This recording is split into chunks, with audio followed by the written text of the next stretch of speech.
For 45 years, we've started each day preparing to welcome our participants. The last 2 years have presented challenges we never dreamed we would face. But together, we made it.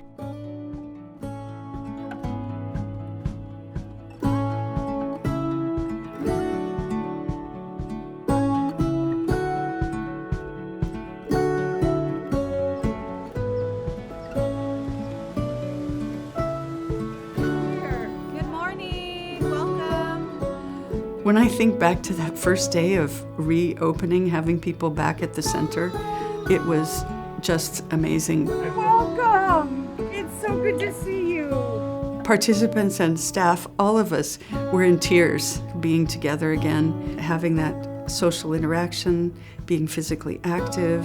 All of that really helps people recover. While most of our community stayed home, Community Bridges programs were making improvements. Earlier this year, the Child Development Division was renamed to reflect the state's changing approach to early education. Liftline has continued to modernize its fleet of vehicles, adding more zero-emission electric vans and shuttles to its fleet. And Elder Day started to work on a brand new space in Watsonville. We didn't stop, even as it felt like the world was slowing down around us. We kept making progress. We knew that there would be even more demand for our services as we recover from the long-term impacts of this pandemic.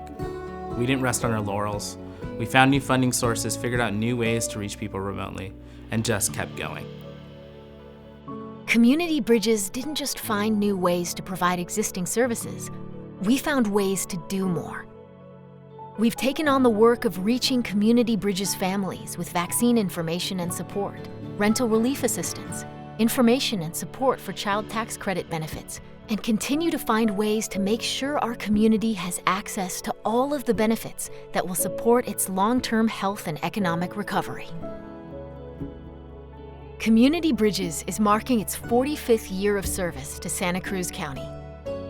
Former board members like Kathy Runyon remind us how many ways and programs like Elder Day, Meals on Wheels, and Liftline directly impact our lives. My mother had a stroke when she was 75 years old, and her ability to remember things went downhill. Fortunately, Liftline, Meals on Wheels, and especially Elder Day were available to help with my mother. My mother could go and interact with people, interact with the staff. They loved her, she loved them. It was fantastic. Community Bridges was so helpful. They really helped my family tremendously. Without Community Bridges, we would have been in bad shape.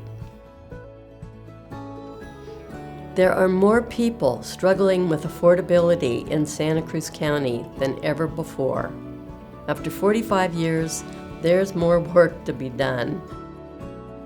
I'm grateful that Community Bridges is still here to do it.